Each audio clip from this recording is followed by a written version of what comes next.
Hello everyone and welcome back to The Other Castle. The Other Castle, I'm Andrea. And my name is Tom. Here on The Other Castle, we do the plot, lore, and more behind all your favorite video games. If this is your first time listening to us, you can check out our website, theothercastlepodcast.com. That's theothercastlepodcast.com. We have links to our Instagram, where we post silly things. We have links to our Discord, where we say silly things. We have links to our item shop, where you can buy silly things. And a link to our Patreon, which is very, very, very serious. Yeah, on our Patreon, we do monthly episodes both on and off season. We also do early access during the season for only $2 a month with a 7-day free trial. And we're very serious about it. Very serious. It's only 8 quarters a month. Yes, and thank you to our patrons especially, because you help keep this show ad-free otherwise. We love you. Well, here on today's episode, we are covering a game that has been requested so many times. Well, it's more the franchise has been requested so many times. I imagine. But it's a franchise where each game is kind of by itself anyway, so we are doing Fallout New Vegas. Ooh, I know nothing about this world. I haven't made it to the show yet, which I think is kind of embarrassing, considering I'm on this show. I was holding off on watching the show just because I knew I was going to be doing this episode, and I kind of wanted to do the game first. Yeah. So I think you can do a watch party on Amazon, though. Ooh, I want to do that. So let's do that with our Goombas. So yeah, join our Discord. We will arrange some time and dates, and we will do a watch party of the entire Fallout series. That's fun. Anyway, so Fallout New Vegas is technically considered a spin-off to the Fallout franchise, not being one of the numbered titles. But the numbered titles are their own main series games, and this one kind of slides in. Yeah, I would say so. However, the reception for it was so great, and its legacy is so strong, it is considered by a vast majority of Fallout fans to be the best iteration of the series to date. Oh shit, so they knocked it out of the fucking park with this one. Yeah, I guess so. You do not sound happy to say that. I don't want to make it sound like I don't like the game. I do. It's Okay. a fun game. It's a fantastic game. There are issues, though. I'm so excited. We also happen to live in Las Vegas, so for my first Fallout title, I wanted the one that takes place in my town. Yeah, that's appropriate. Fallout as a concept began in 1988 at a game studio called Interplay Productions. They made a game set in a post-apocalyptic world titled Wasteland. They only produced the game. They did not publish it, as they didn't have the bandwidth yet, so they published through EA. It was a moderate success, and over the next 10 years, Interplay was eventually able to become its own publisher as well, and wanted to return to working on the Wasteland series. Oh, that's great. But EA now owned the rights to Wasteland, and they weren't budging on the IP. So through this shuffle, they actually lost the IP they wanted to do? Yeah. Fuck! So Interplay decided to just create a new one. 1997's Fallout on PC and Mac. That's really fucked up that they were like, we really want to do this post-apocalyptic shit. God damn it, we sold out to be able to make the post-apocalyptic shit. Yeah, right? Damn. This will happen again to them. Oh no! The setting was designed in an atom punk retro-futuristic style, based on a post-World War II US aesthetic, Ooh. focusing on the constant fear of nuclear war that gripped the US at the time. It was a pretty traditional RPG, featuring an isometric map and turn-based combat similar to the Final Fantasy series and other games like it. A year later, Fallout 2 was released, upgrading just about every system and feature from the first one, this time jamming it full of pop culture references and fourth wall breaks, more or less solidifying the identity of the franchise. God, this era of games just pumped stuff out so quickly. It was so much easier, but I think we are just really forcing them to focus on graphics so much that it's taking so goddamn long. I'm just a burned gamer who's like, we've only had one Grand Theft Auto come out in the last 11 years. In the last 3 system cycles. Entirely. So when you're like, and then a year later, the sequel came out. I'm like, wow, what a time to be alive. Interplay took a stab at console games with Fallout: The Brotherhood of Steel, Ooh. which was a hack-and-slash action RPG that really tarnished the reputation of the series for a minute. Which is where Bethesda Entertainment and their fearless leader Todd Howard come in. Dun, dun, dun. They saw the potential of the Fallout games and bought the rights to it, intending to revitalize the series. Which was fine with Interplay. They were focusing on publishing more than producing by that time anyway, having recently acquired the rights to a new franchise titled Baldur's Gate. Oh, wow. The money from the sale of Fallout being the only reason they were able to stay afloat, using it to get Baldur's Gate out onto store shelves. My goodness. So they've only dealt with incredible franchises. Oh, just the list of games that came from Interplay is incredible. Shoosh. Needless to say, Interplay is still around. They're doing fine, plot twist. Bethesda got to work on a new numbered entry in the franchise, and Fallout 3 released as an open-world action RPG, unlike any other game in the series up to that point. That's a huge evolution throughout the series. It went to full 3D from like a basically 2D version. Cool. This game took players from the birth of the main playable character up through their entire adventure. Debuting to rave reviews in the 90 percentile, Wow. the Fallout series was back, baby. Yay. Bethesda wanted to keep the momentum going, and they licensed a spin-off game to developer Obsidian Entertainment, Ooh. a company comprised of former Interplay employees who had lost their jobs when Interplay was going through the financial issues that led to them selling Fallout. Oh my goodness. So they still got to work with the same people under a different team. Yeah, exactly, right? That's kind of wild. Wouldn't you be a little weirded out? Like, I just got cut from Fallout. What is my next move? Fallout. You know? Well, you pick up the people that knew what they were doing anyway. Yeah, it's just, there's something kismet about it. They actually just picked up an abandoned Fallout project they had started while working for Interplay. Oh, and because the licensing makes it okay, they really could just pick up where they left off. Yeah. That's fascinating. But they still had to start over because Bethesda gave them use of their proprietary Gamebryo engine, the same one Fallout 3 used. The problem was, none of them had ever worked with the Gamebryo engine before. So they pulled a page out of the Valve playbook and hired Fallout 3 modders onto the team. Oh, hell yeah. Because they knew what needed fixing between the two games and had experience working with Gamebryo. It works every time. Sometimes, actually. Okay. The original scale of the game was going to cover Nevada, Utah, Arizona, and Colorado. The whole Southwest and then some. But seeing as this was their first time on the engine, they condensed that all down to a section of Nevada called the Mojave Desert, home to fabulous Las Vegas. Since Fallout as a whole is designed off a 1950s version of America, they decided that New Vegas should also reflect that, giving it a Rat Pack era design full of neon lights and twinkling bulbs. Oh god, that's so fun. The decreased size of the map was also due to the 18-month window they had to make the AAA game. That is not enough time for fucking anything. You can't even get an associate's degree in 18 months. What the fuck do you think you're doing making a whole ass title? That's not enough time. You can't get an AA in the time it takes to make a AAA. Exactly. You're down an A. Fortunately, the director J.E. Sawyer was very anti-crunch culture, Good. even in the early thousands before they had a term for it, and has gone on record saying the longest week of development was a whopping 50 hours. I love this so much. An extra 2 hours. What, you come in at 7 a.m., you're still out by 5. Right. Like, it's fine. Plus, all the cuts they made later went into the 6 DLC companion pieces that went along with New Vegas. There's 6 DLC pieces? Yeah, some of them offering full stories, but other ones just kind of giving new weapons and gear. That's a lot. Still a lot.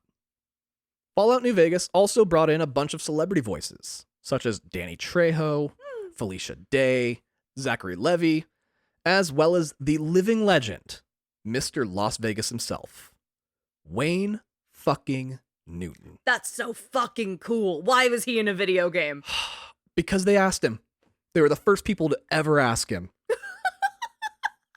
That's what happened with Keanu Reeves in Cyberpunk too, right? Yeah. They just went, do you want to do this? And he said, well, why the fuck not? Absolutely. I don't have to wear tight shoes. I can show up in my sweats and do this. I'm absolutely fucking doing it. Wayne Newton said Fallout New Vegas is the most exciting project he's ever worked on because nobody else has ever asked him to be in a game. Can you imagine people going to Wayne Newton being like, look, Naughty Dog has this title called Uncharted. We want you to be Sully. Right. You know? First of all, make it happen. Second of all, that's so fucking cool. Good for him. He seems like he's just having a good time too, you know? Wayne Newton's the kind of person who just lights up a room. I don't know how he has the time. In over 40 years, he has performed 30,000 times. I can't do that math, but that's too much. It's more than 2.3 shows a day. I don't understand that.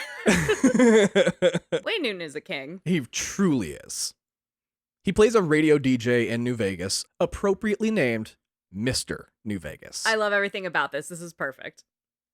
New Vegas also features the tragically late Matthew Perry, Oh. who played Chandler Bing on the TV series Friends. He was a big Fallout fan, having played the previous games in between setups in his dressing room on the set of Friends. Can you imagine them being like, Matthew, we have to get you to set because Ross found a new dinosaur and he's mad at Rachel. And he's like, shut the fuck up. I have to kill this robot. I'm killing the Brotherhood of Steel right now. Yeah, and they're like, what the fuck, man?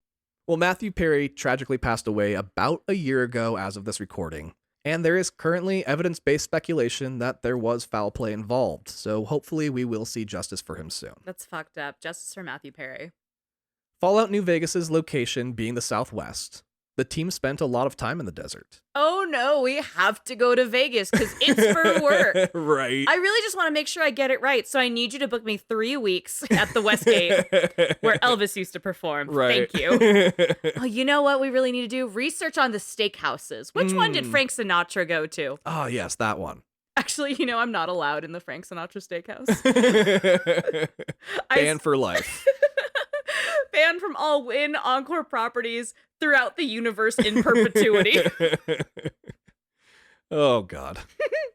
Well, they claimed they were there to take pictures for references and really soaking in the amazing colors the area had to offer. Yeah, it's the shades that you're really into here. It's like the end of the Hangover. Those are the pictures they were taking. Yeah. Well, games and especially the Fallout series had started to drift into this dreary gray color palette. It was simple to render, with metal being one of the easiest textures to create. Oh, that makes sense. But the desert is much brighter with warmer tones like browns, yellows, reds, oranges, even blues and greens.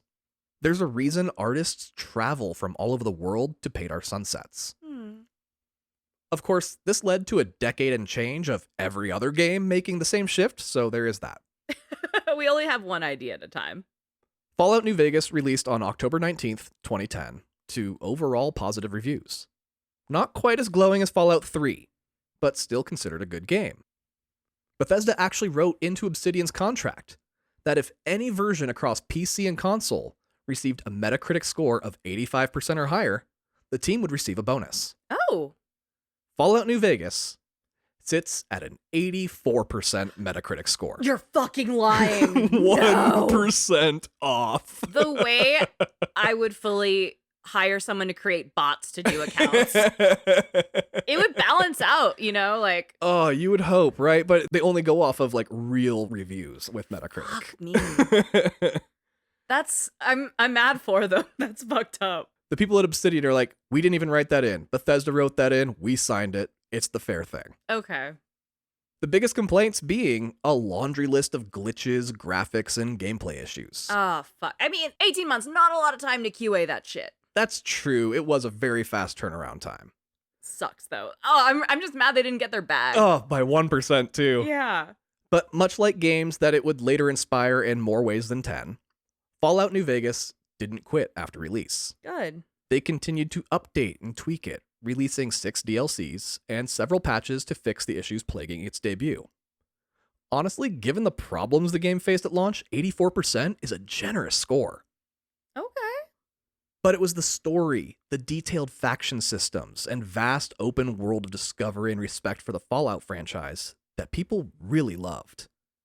Even though Obsidian and Bethesda did their best to fix the problems, modders took it upon themselves to really make the game work and allow the greatness that Obsidian put into it shine.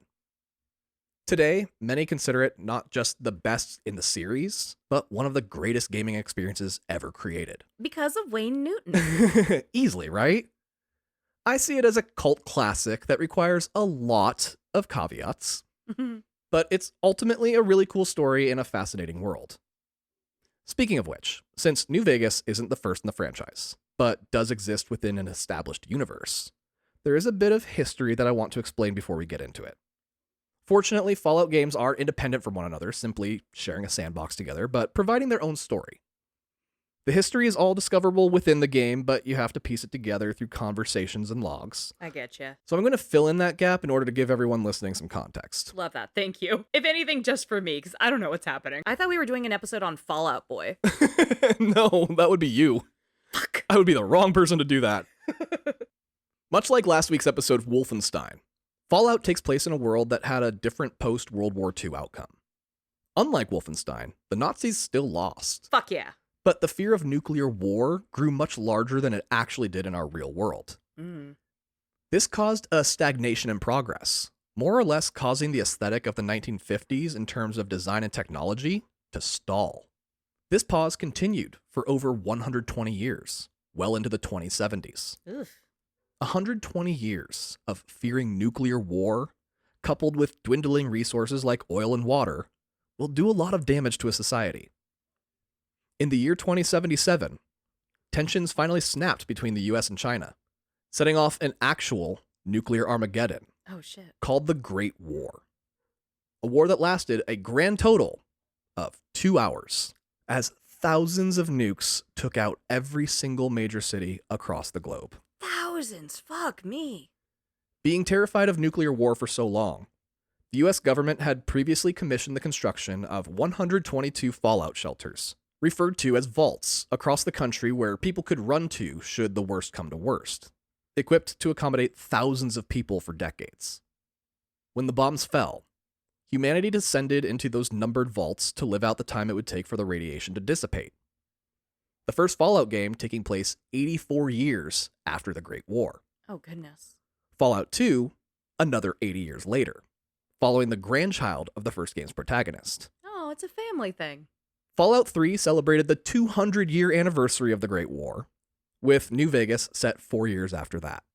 So they were like, we're not going to make you wait that long. Well, yeah, that's why it's just a spin-off from 3. They're like, it's just a couple of years later. It's Yeah. fine.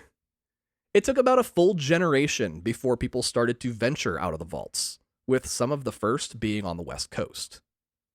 Dwellers of Vault 15 were early in establishing an above-ground settlement, referring to themselves as the New California Republic, or NCR for short.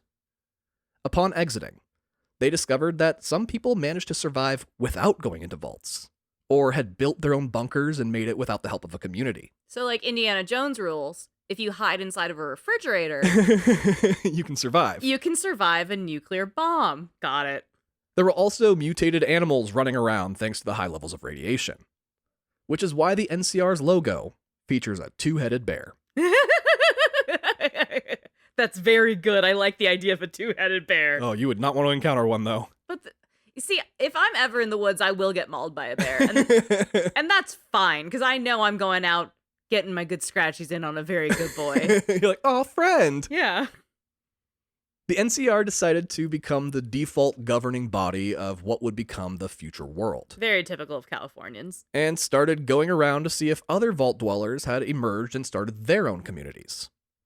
Over time, more people came out, and the NCR spread, eventually growing so large it required a military branch, Oh. and started collecting taxes. Ah, California. See, I'm from there too. I'm just gonna throw that out there. Like, I am from San Francisco. I grew up in the East Bay. I lived in LA after that. I've spent decades in California, but this is some California ass shit.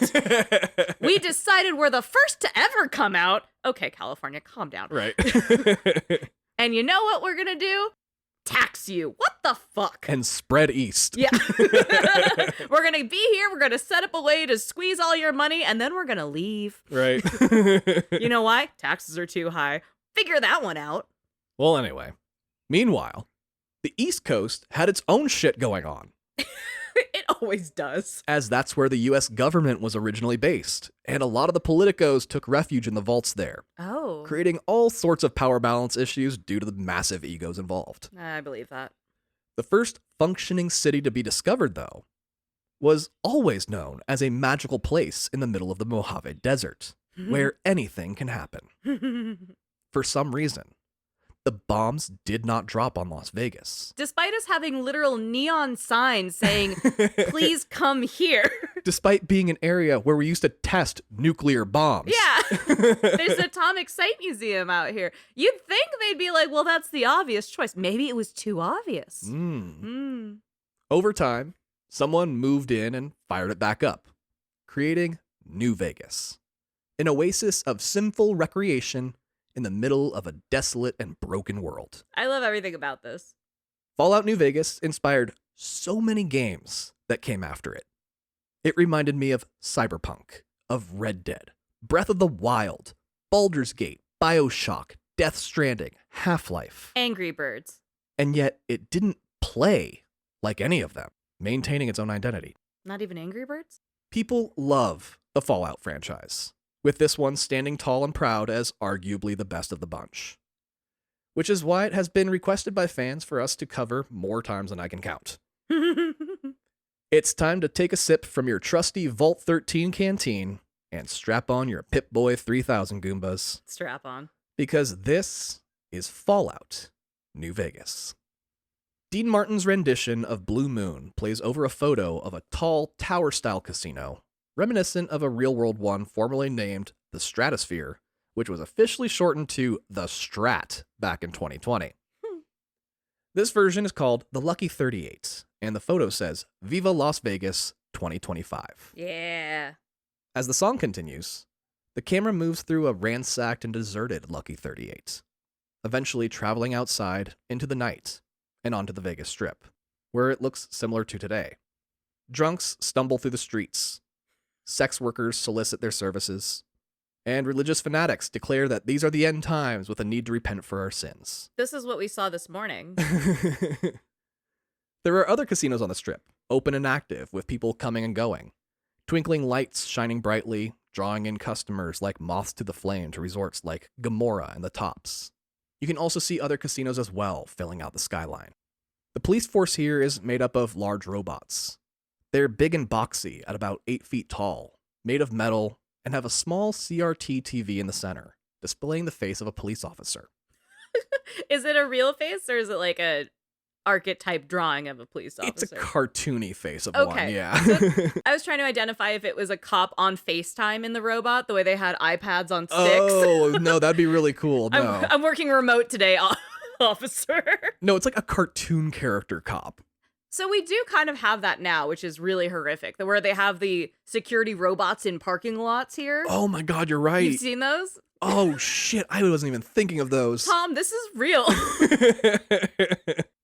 Well, for movement instead of feet, they are similar to Gizmo Duck as they wheel around on a motorized unicycle. Okay, so the ones in real life have 3 wheels. Yeah. But still, eerie that it happened twice. Traveling further out beyond the confines of the walled-in Vegas Strip, it's revealed that tonight is a full moon. A man with a sniper rifle pops into view, nesting in the former Welcome to Fabulous Las Vegas sign, which now reads, Welco to Fabulous New Vegas. The sniper takes aim and fires. We follow the bullet across a ravaged city street on the outskirts of the Strip as it pierces another person's skull, Oof. blood spraying as they die before realizing what hit them. Beyond that, overlooking the Strip from high up on a hill, a group of heavily armed militia members move quickly through the darkness. Finally, miles and miles from the Strip, the neon lights barely visible in the distance, we see a man in a black and white checkered sport coat lighting a cigarette, surrounded by a group of biker gang-looking cronies. One of whom is digging a shallow grave for a person tied up and lying on the ground at the feet of the man in the sport coat. A montage begins with Hellboy's Ron Perlman narrating. Oh! You didn't even mention he was in this. No, because it is a tradition in the Fallout franchise, as he's narrated every single game in the series. Really? Yeah, he is considered the voice of the Fallout franchise. What the fuck? He tells the history of the world, which I've already covered in far greater detail than he does here. Yeah, eat it, Hellboy. Telling the story of how the NCR discovered a thriving Vegas after they started heading east from California, as well as the defunct Hoover Dam, and decided it was theirs to control after they got it back up and running. We'll own the water. However, a local group of vigilantes called Caesar's Legion felt they were the rightful heirs to the Hoover Dam, resulting in a violent conflict between the two groups. While I'm sure your initial reaction is fuck the police, as those already residing in an area should have a legal claim to said area. You'd think, yeah. However, Caesar's legion consists mostly of enslaved individuals. Oh, god damn it. It's always goddamn slave labor in the apocalypse. They were captured over the course of taking down 86 other tribes of survivors. Whoa! The NCR won the fight, but Caesar's legion never really backed down, just retreating temporarily to regroup and strategize. Gotta steal more soldiers. This led to a 4-year-long stalemate, with the most action being the occasional member of either group being killed if caught out in the wild on their own. All the while, the Vegas Strip kept itself regulated through its own form of leadership. A mysterious man known only as Mr. House. The robot police force being under his control, as they were former military-grade Securitron bots that he converted with a software update to make them work for him as strip security. Are we living in the prequel to this? We kind of are. I mean, we live in Vegas. Yeah. And we are seeing this kind of happening right now. Yeah, I don't trust this. I'm a little uneasy at how close this is hitting. Finally, the narrator introduces you, a courier for the Mojave Express. Sam Porter Bridges. It is essentially that. I couldn't believe that I played 2 games this season where you're a fucking delivery boy. Stay tuned next week for Pizza Hut Delivery Simulator. The Noid game. Yeah. Oh no. You were tasked with what should have been a simple delivery of a single poker chip.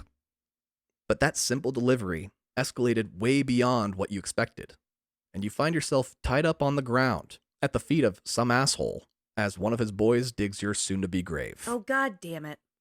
From your character's first-person POV, we see your hands tied up and Matthew Perry's voice say, "Look who's waking up." The man in the sport coat holds the poker chip you were meant to deliver, saying that it looks like this is your last delivery. He apologizes that you got caught up in this mess. He pulls a gun from inside his coat and lowers it, pointing it at your head. Oof.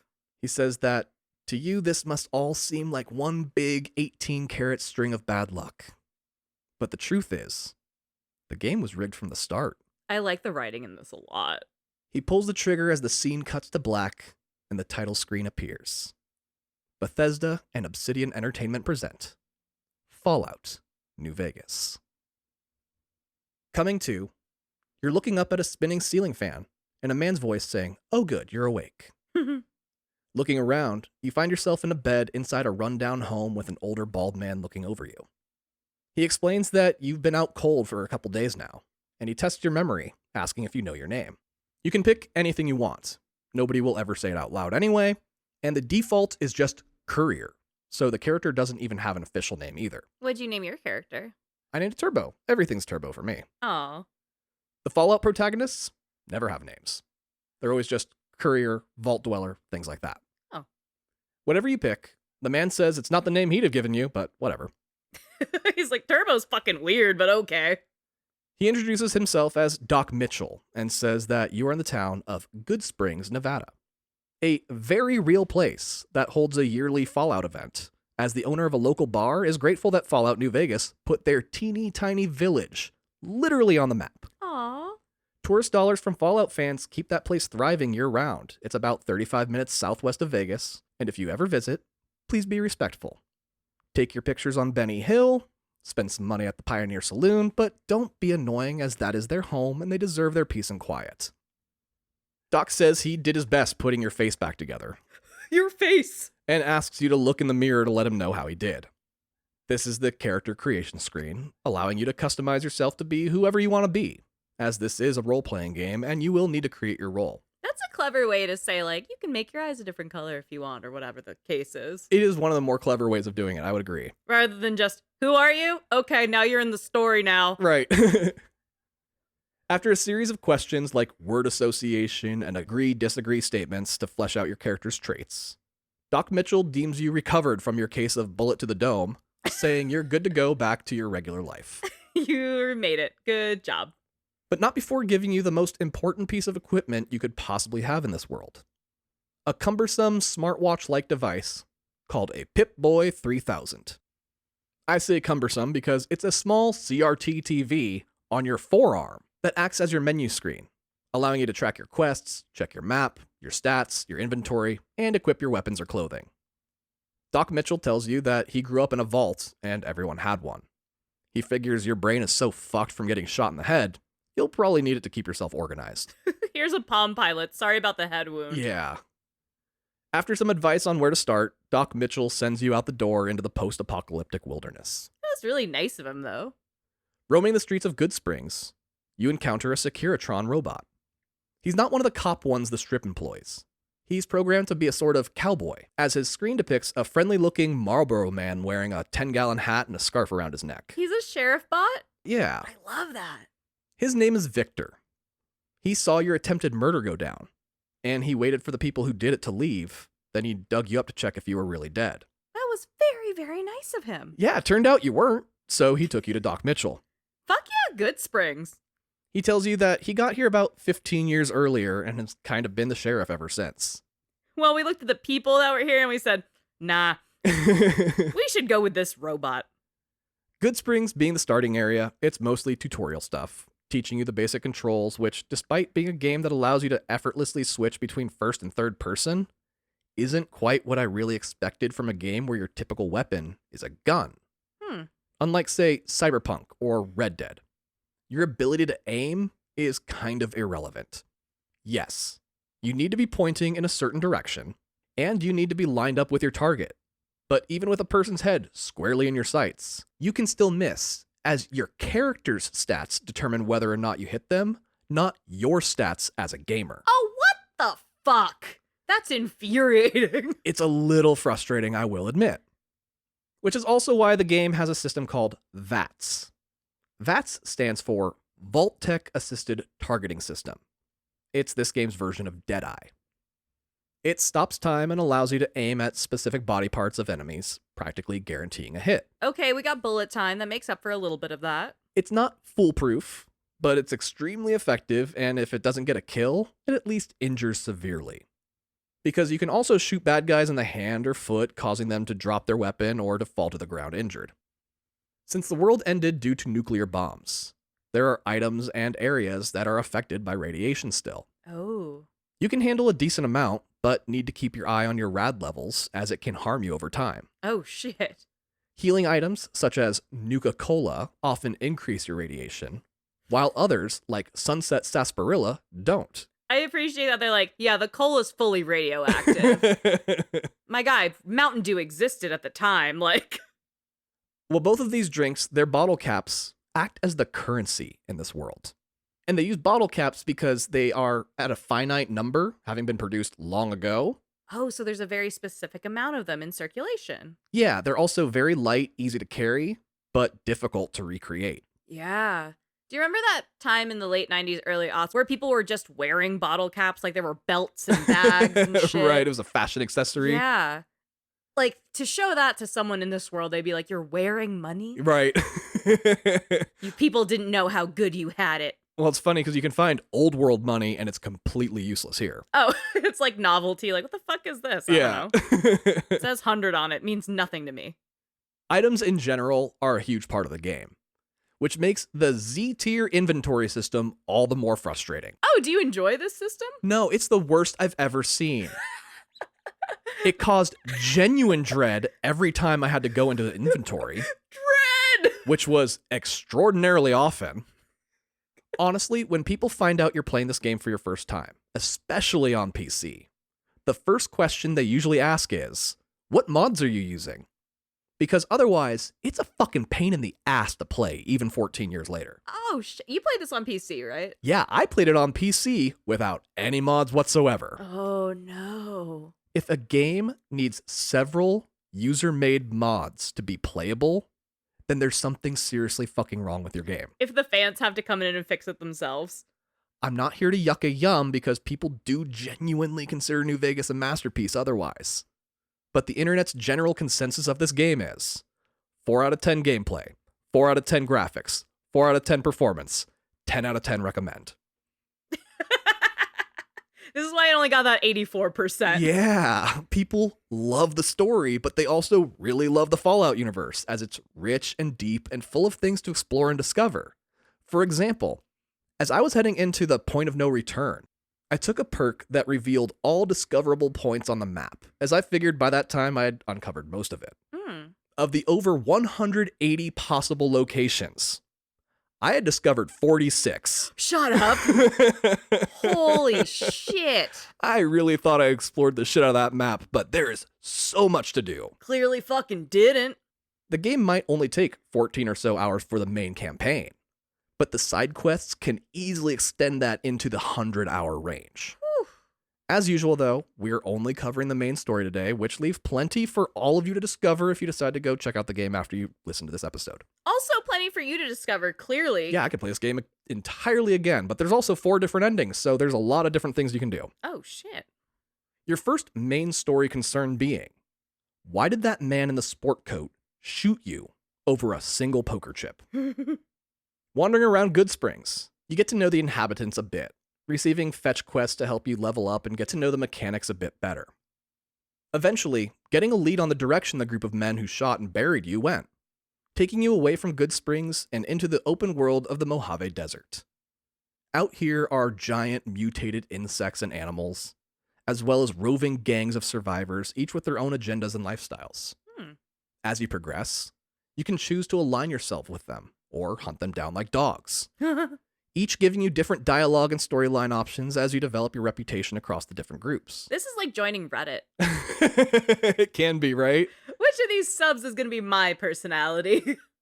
Sometimes your allegiance to one gang automatically makes you the enemy of another. Am I the asshole, or am I two hot takes? But if you steal the uniform and wear it, you can sneak around as one of them undeterred. Oh, that's clever. I always like that as a mechanic of being able to go undercover to fuck some shit up. Yeah, this allows you to pass through a camp or sneak murder them in their sleep. The options are pretty much endless, which is one of the reasons people love this game so much, as you can play it 100 times with different results every time you play. Your lead on the group that shot you takes you to Primm, Nevada. Primm lies on the California-Nevada border, and it is often referred to as State Line. For a pretty brief period of time in the mid to late 90s, one of the resorts in Primm boasted the tallest and fastest roller coaster in the world. It also happened to be my first roller coaster ever. It was your first roller coaster? First one I ever went on. One that's just off the side of the road? Well, it was a world record holder. I had to. Yeah, but you were a child in a casino. And my parents were in the casino. Yeah, you're all getting cheap thrills at this place, That's fun. Sadly, it is no longer in operation today, and last time Andrea and I saw it, trees were growing through the tracks. Yeah, that shocked me. Yeah, you were like, I never thought I'd see this. I just stood in front of it being like, nature is healing. The world has reclaimed this mountain as its own. And you're like, shut up. I think you literally referred to it as apocalyptic. It felt that way. Being along the 15, which is a major interstate freeway, the NCR took claim of Primm and currently occupies the 3-resort compound that has developed since the apocalypse. They're dealing with a group called the Powder Gangers. They were prisoners of the NCR that were brought in to help rebuild the Intercontinental Railroad. And they have the silliest name out of all the gangs so far. For some reason, giving a bunch of prisoners pickaxes and explosives didn't work out great for the NCR. What do you mean? And the prisoners escaped, forming a gang to fight back against them. There it is. While talking with NCR members, they also mentioned Caesar's Legion, explaining that they are led by a lunatic that changed his name to Caesar, thinking himself a great ruler and conqueror. Just to get people to say Hail Caesar at him? Right, when in reality he's just a narcissist who enslaves the weak and empowers the strong. Which Caesar are you talking about now? Also, for some fucking reason, the vast majority of characters pronounce it as Kaiser. No. Even though the developers call him Caesar in every interview I heard. Really? So I wonder if that's just a voice acting direction thing? It's the origami killer all over again. Oh, I felt that. I felt it down my spine. Why would you do that to me? Oh, there are characters that call him Caesar. There are characters that call him Kaiser. It drove me fucking nuts. The consistency, gone. There wasn't any. Oh Oh, no. But everybody calls it Caesar's Legion regardless. Oh, so it's just the one character? Wait, that's fucked up. Oh, it's so bad. Again, not enough time to QA this shit. While exploring Prim, you find a branch of the company you work for, the Mojave Express. In talking with the person who runs this location, Fragile. you ask about the delivery you were sent on to see if he knows who hired you, as it was listed as anonymous on the paperwork you received. He explains that it was a strange order, but the amount of bottle caps they were offering was so large, the company couldn't say no. I imagine a pillowcase full of bottle caps, which is just a silly thing to think about. It just sounds like a child's dream. Yeah, it's the kind of currency you have when you're kids and you're like, oh, we're going to start our own city made out of cardboard boxes. But this is just like a middle-aged person with a job being like, we got bottle caps stacked to the ceiling. Come on, Turbo. He says a cowboy robot hired 6 couriers, each with a different casino-themed item like your poker chip or a pair of dice. Oh. The other 5 reached their locations without complication, but yours obviously never did. You describe the group that attacked you, and he mentions that someone reported seeing gang members from a group called the Great Cons passing through recently that match your description, and they were talking about a poker chip. He directs you to a casino called the Vicky and Vance, one of the 3 on the property. Here you meet a robot named Prim Slim, who is an early model fighter bot, one with legs instead of a monowheel, and a white light for a face, not a TV. Ooh. Looking like the robot out of the OG Lost in Space. Very cool. It's been reprogrammed as a tour guide, and he tells you the history of the hotel. Wait, I want this in real life. I'm going to give it to you. I don't want the security robots. I do need this in the Flamingo today. Just going, hello, the birds are this way. Thank you very much. I think they actually have that at the Sphere. Oh, shit, you're I think right. it's a very real thing at the Sphere now. We are living in Fallout We New really Vegas. are. I'm going to start saving our bottle caps. The Vicky and Vance is named after a famous outlaw couple. Long ago, the two set out on a crime spree at roughly the same time as another famous outlaw couple named Bonnie and Clyde. While Bonnie and Clyde successfully robbed and killed their way across the U.S., Vicky and Vance failed to initiate a single robbery, chickening out or just straight blowing it every time. So they were bad at it and they still got a casino named after them? I want to fail upwards like that. On the day they were to finally commit their first real robbery, they happened to run through a shootout the police were having with Bonnie and Clyde. No. Vicky and Vance died in the crossfire. Shut the fuck up. And the car they were running by when they died is displayed here in the casino. Wait. The sense of humor and storytelling in this game is perfect. Fuck me. Can you explain why it's also so fucking funny? In real life, the Bonnie and Clyde car is on display in that casino. And they have all sorts of artifacts. There are photos. They have Clyde's death shirt with the bullet holes through him. Through it, And yeah. the blood is still soaked into the cotton. They have this entire monument to these 2 5'3" people who died after this crime spree. Like there's a monument, there's a fucking video that plays next to the car. Yeah, there's a documentary about their murder. Not their murder, but their shootout with the cops. Yeah, their last moments. Yeah. It's very dramatic. And this is a little morbid, but they do advertise it as the Bonnie and Clyde death car. There's no way around it. They call it the death car because they died in the car and they never washed the upholstery. It's creepy. You probably could hold a very viable seance in that shit. Yeah, right? That shit's haunted as fuck. I'm not advocating for that, but I'm just saying if you do, tag me in the pictures. I'm curious. I don't want to go. It's like an hour out, but fuck, that's really fucked up and funny. Well, here it's been rebranded as the Vicky and Vance death car. They rebooted it as these people died. I do like that they didn't replace Bonnie and Clyde. They just happened to be 2 other random assholes in the story. Bonnie and Clyde do exist in this world, but this shit ain't about them. No. Fuck me. The person who saw the Great Cons pass through was taken captive by some powder ganger members. So you have to rescue the failed cop, who literally slept through guard duty while the Powder Gangers murdered his sister and her entire family, which included his boss, her husband. Wow. That's not an inside job. We're not going to reveal that it was all him the whole No, he's just incompetent. He's just a dumbass. Oof. After rescuing the officer from his own prisoners, a moment he calls a real low point in his career. Yeah, man, I agree. He tells you that the Great Khans were moving north toward the Strip, but had to make a stop in a town called Novak to meet a contact. This is the first fictional location. Kind of. It doesn't exist in Nevada, but it's based off a very real place in California, as it features a giant T-Rex statue that you can go inside. I know this. I've been inside that dinosaur. Just another random-ass roadside attraction Andrea and I have been to before. Should we go on the Fallout New Vegas road trip? I want to go to Good Springs, dead ass. I want to get back inside of the dinosaur. Before leaving, you reprogram Prim Slim to be the sheriff of Prim. Hell yeah. As the human NCR members here clearly have no clue what the fuck they're doing. But they will respect the robots.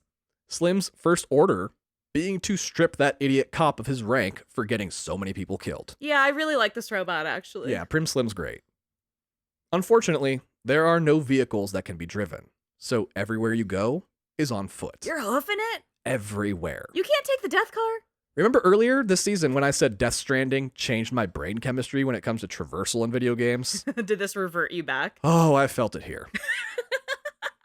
There are stretches where you'll run for 2 minutes without encountering anything. Oof, that's kind of rough.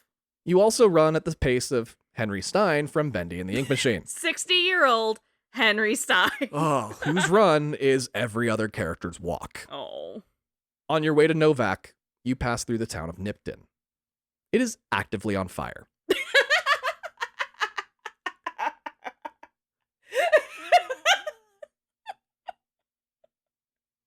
Accurate. A man is running through the streets celebrating, saying he just won the lottery and that this is the greatest day of his life. Well, he's going to need the money now that the entire town is burned down. Yeah, looking around, you can see people tied to crosses in front of burning homes. Oh, that is bad. In most cases, that is very bad. That is rarely a good omen. You start to wonder what lottery this fucking guy just won. He points down a street where you can see what must be Town Hall. It's not on fire, and there is a group of people standing in front of it. You approach and are greeted by a man wearing a fox head as a hat, named Vulpus Inculta, which is Latin for rough fox. I don't like this guy. He is the right hand of Caesar and a general in his legion. They burned the town of Nipton for being a safe haven to any and all. Oof. They didn't care who came looking for help. They helped anyone, so long as they paid. Like a bunch of whores. Oh my god. First of all, that's not how sex work works.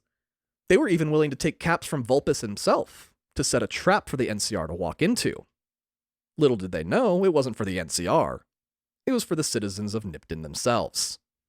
He took them all captive and announced a lottery, giving each person a ticket and saying that only one person would live through the day. Oh, fuck off. Each number drawn being the next person killed in a last man standing type of game. This is the worst battle royale. He watched as mothers turned against their children, as husbands allowed their wives to get dragged off, all with the hope that their ticket was the winning one. The town of Nipton earned their destruction by allowing it to occur. They grossly outnumbered the Legion members he brought here, and yet they all went along with it. I do have to give this game credit for the moral quandaries it poses. You think you know what's going on based on your surroundings and what you're seeing happen. Yeah. Until you get more information, and everything going on becomes a lot more nuanced as a result. Jesus Christ. During the GDC presentation, game director J.E. Sawyer commented that Obsidian wanted to avoid what he described as Jesus or Hitler moments, in which factions like the NCR or Caesar's Legion were presented as either good or bad with no gray area at all. Instead, he wanted a sense of moral ambiguity, saying that the players should feel like there's something good and bad about what they decide. You know, like life. Exactly. Vulpus Inculta knows you won't do anything, as you are one and they are many. He lets you live because you don't belong to this town, but he also wants word to spread far and wide about what Caesar's Legion did here today, Ooh, they're gonna know what happened here today. warning others to fall in line if and when they come calling, or suffer the consequences. With that horror show in the rearview mirror, you continue on to Novak. It doesn't have a lot to offer. A useless gas station, as there are no vehicles, a couple homes, a small motel, a 1-acre farm, and their signature tourist attraction, Dinky the T-Rex. Dinky! I love that it's gigantic named Dinky. I love that very much. Since you're looking for people who have recently passed through, you go to the motel to see if they stayed there. You meet the owner, Miss Jeannie Mae Crawford, who welcomes you to the Dino Delight Motel. She's an older lady with gray hair and a high ponytail. She tells you a bit about Novak and the surrounding area, describing zones full of non-essential side quests. She also talks about a town just a little northeast of here called Nelson. Caesar's Legion recently took it over, enslaving the townsfolk there. Novak remains free because they have 2 men rotating round-the-clock sniper duty inside the mouth of Dinky. Oh, the sniper nest is inside that dinosaur? Isn't that great? I didn't think about the possibilities. This is amazing. When you ask about the man in the sport coat, she says that he was a prick. Yeah, he was. The guy that shot you? Yeah. Absolute prick. City folk, she calls him, thinking he's better than everyone else. Some of his boys seem to know the daytime sniper, a guy named Manny. Outside that, she doesn't know much about them or where they were headed, though. You seek out Manny, and when you find him, he has a quid pro quo mission for you first. Outside of the motel and Dinky the T-Rex, Novak doesn't have much for travelers, so they have to sell scrap metal and other useful junk left over from the before times. An old factory nearby has been their cash cow for a long time, but a group of ghouls moved in recently, Ghouls! and they attack anyone who tries to scavenge. He wants you to clear the place out by any means necessary in order for the town to get its economy back. Back from the ghouls? What is a ghoul? So let's take a minute and talk about ghouls. Ghosts are real, and they have sheets over their head. There are circles cut out for the eyes. Different game. Fuck. Simplified, ghouls are mutated humans. Oh. When the Great War occurred, they were the people that didn't make it into the vaults. A tornado shelter's good enough, okay? Close the fucking shelter door. But they also managed to survive the nuclear winter that followed. By sitting inside of a refrigerator. As a result, they essentially obtained immortality, Whoa. as long as nothing kills them. I think we all have that, No, Tom. we will die of old age. Oh, okay. They don't have old age. Oh, I was like, yeah, if nothing kills you, you're immortal, dipshit. No, not at all. That's not how that works. I understand your stance now. Okay. Being human, though, skin isn't really built to survive much, especially radiation. And as a result, ghouls look like walking corpses. They can't breed, but more can be created through a process called ghoulification. That sounds so goth, I'm in. This is where a person or animal is exposed to high levels of radiation in a controlled environment.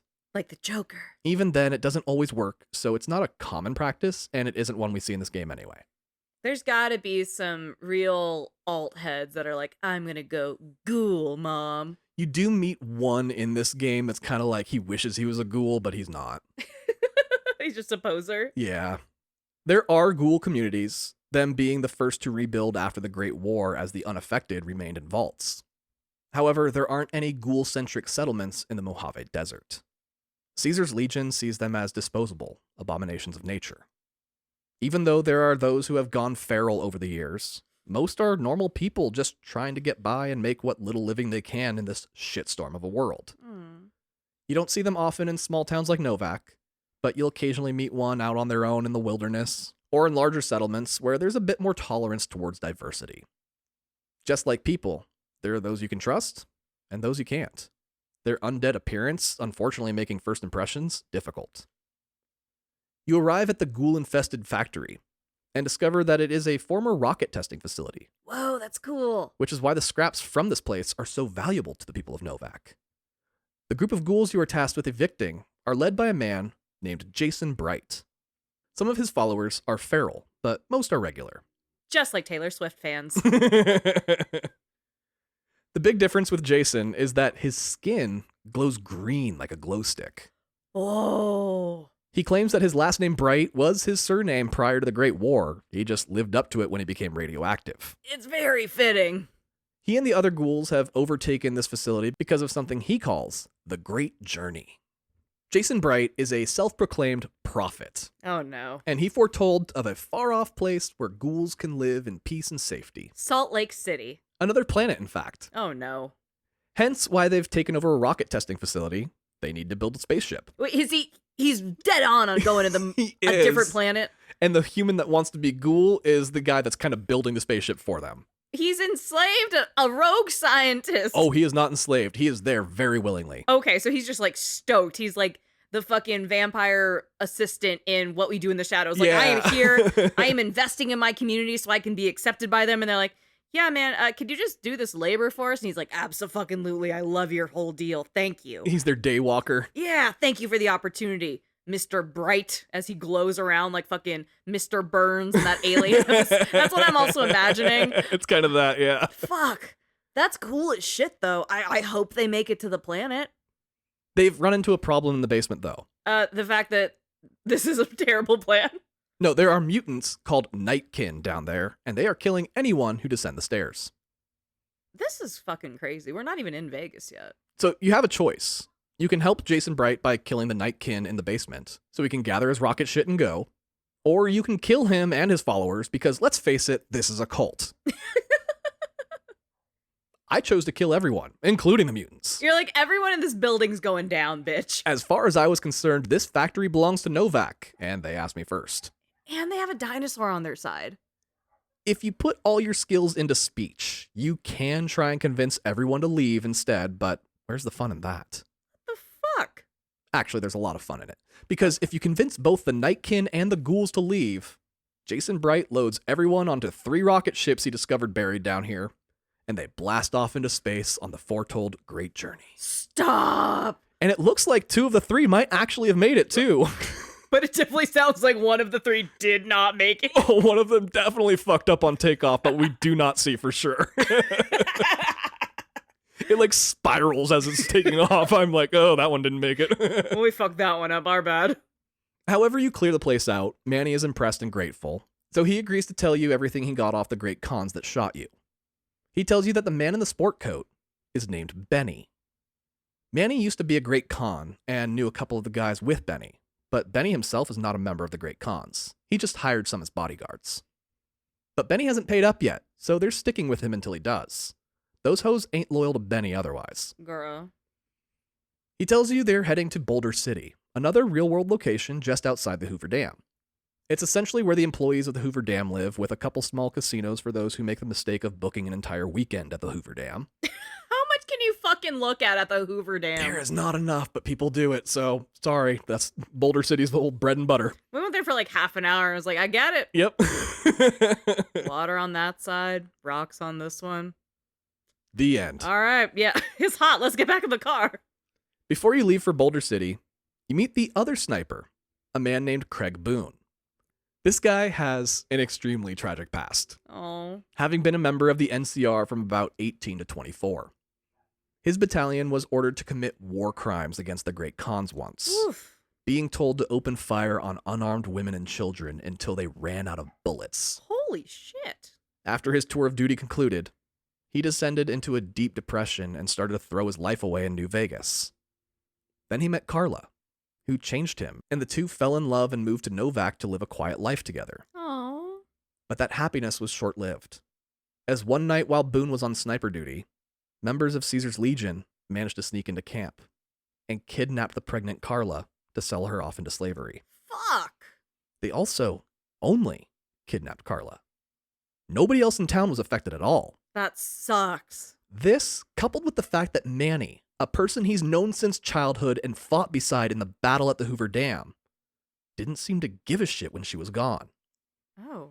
So Boone set out to find his kidnapped pregnant wife, tracking her to a slave auction at a Caesar's Legion campsite. Holy shit. Since he was one against hundreds, he only saw one option. From high on a ridge, he saved his wife the only way he could, by putting a bullet through her head. Oh, fuck. Boone asks you to figure out why they took his wife, as he no longer trusts anyone in Novak, which isn't fair, since it's likely only one person is responsible. In your investigation, you discover that the reason Manny didn't care was because he thought Carla was kind of a bitch anyway. Wait. humanity. He was not a fan of Carla at all. He's like, good. He actually thought she walked out on Boone when he first heard she had gone missing. He's like, that bitch.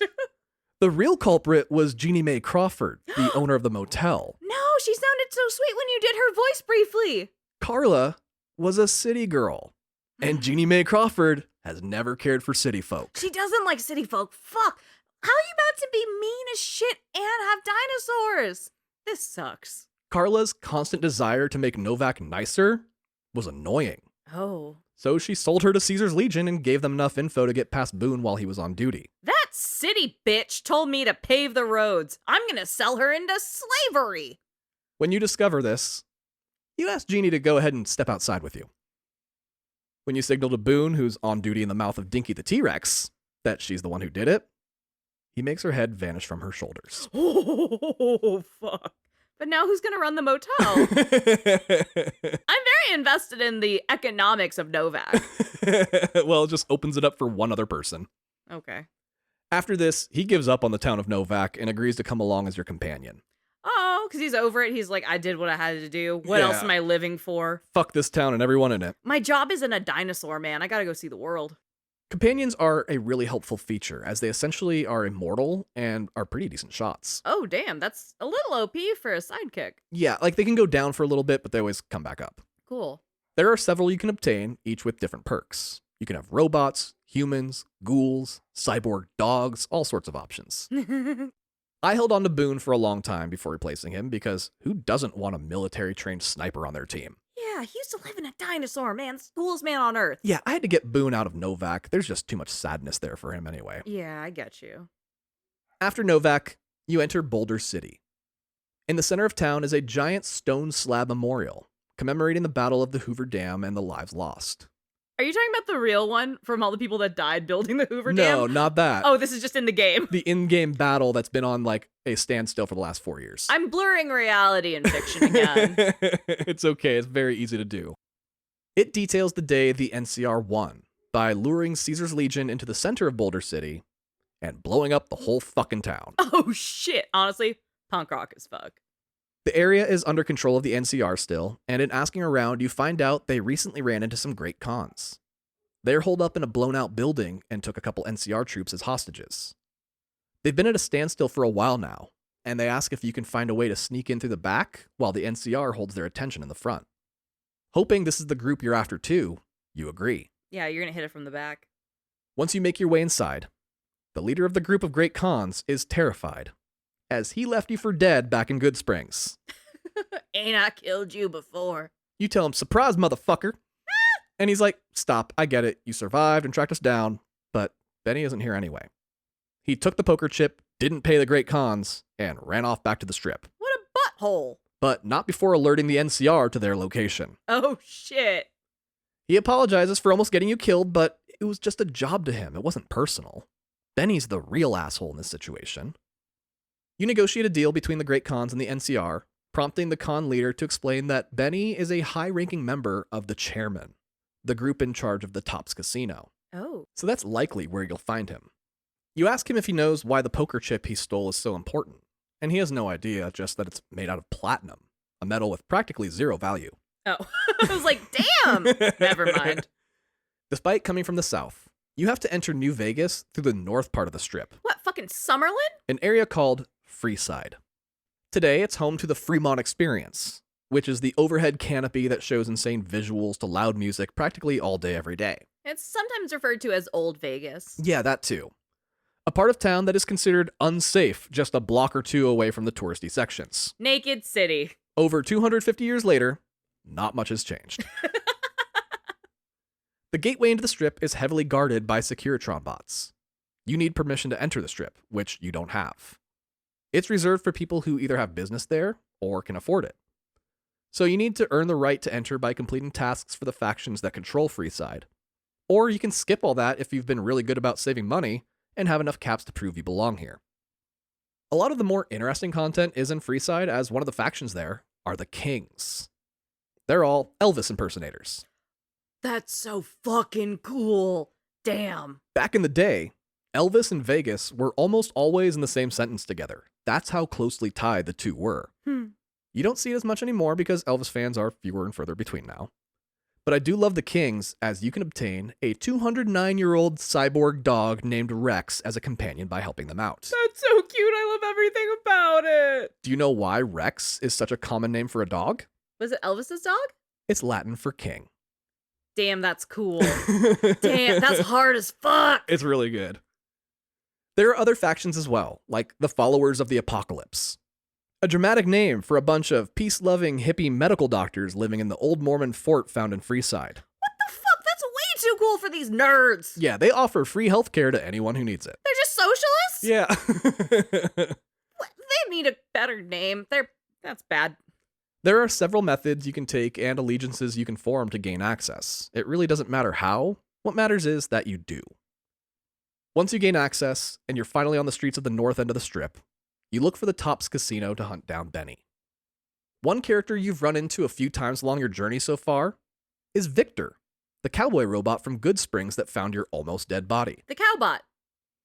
Every town you've stopped in along the way, he's there just as you're about to move on to the next one. Is this the same one, or is it a situation of there's a bunch of Victors across the land? He confirms he's the same one because he is constantly traveling. Got it. He's always friendly as can be, saying that he can't explain it. He just keeps getting drawn toward New Vegas. Oh, invisible string theory. Which is wild because he hadn't left Good Springs in over 15 years and can't even remember anything before that anyway. At the base of the Lucky 38, the tall Strat-style casino, you find Victor once again. He doesn't know why he knows this, but he tells you that the man who runs New Vegas, someone named Mr. House, wants to meet you. When you ask him why he's just going along with all this, he explains that Mr. House invented Securitron robots, so he kind of has to trust him. Mr. House must know that the two of you are acquainted, so that's probably why he's having Victor give you the message. Victor tells you to go to the penthouse inside the Lucky 38. He's waiting for you there. The Lucky 38, as we saw in the opening cinematic, is an empty and deserted casino. Not a living soul can be seen, just a couple Securitron bots.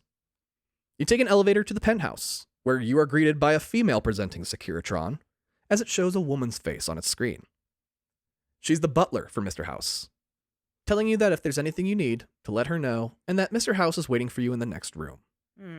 You enter the room and are handed a bio shot, as you look upon a giant monitor displaying a face that looks an awful lot like BioShock's Andrew Ryan. I have seen this meme float around, and I thought it was corporate needs you to find the difference between these two pictures. They're the same picture.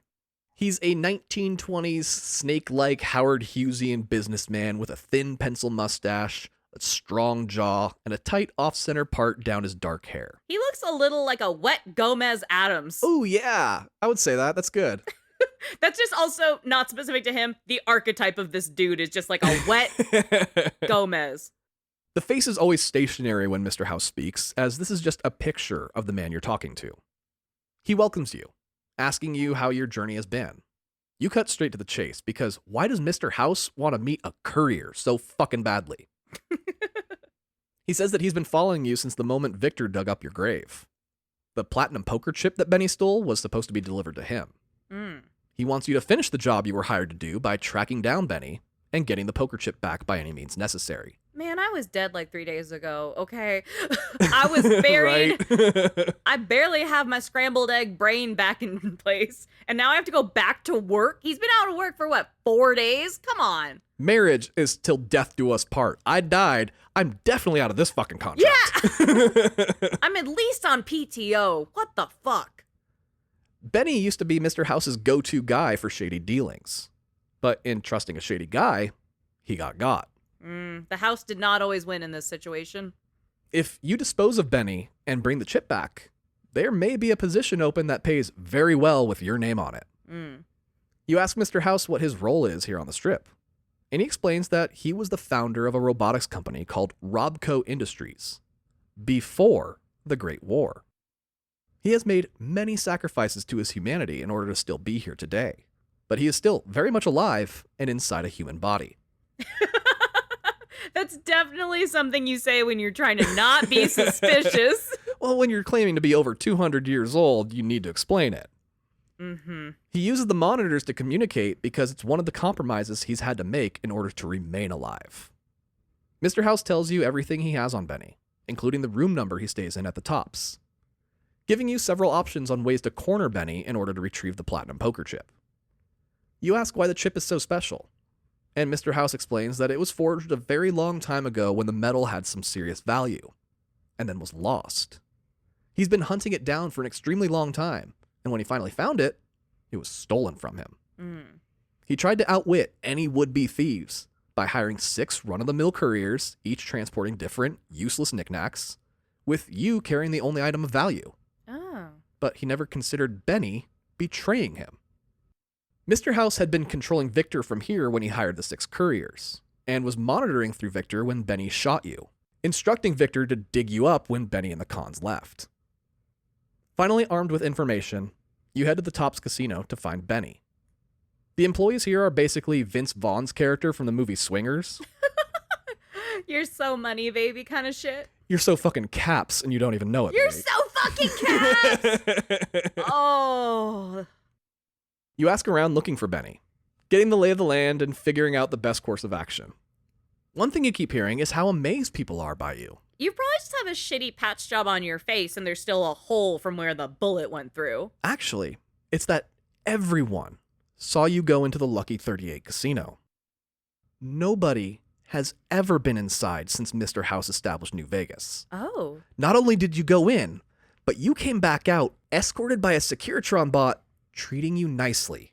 Oh, so they're like, whoever you are, you got some hot shit. This gives you immediate clout with pretty much everyone. That's really cool.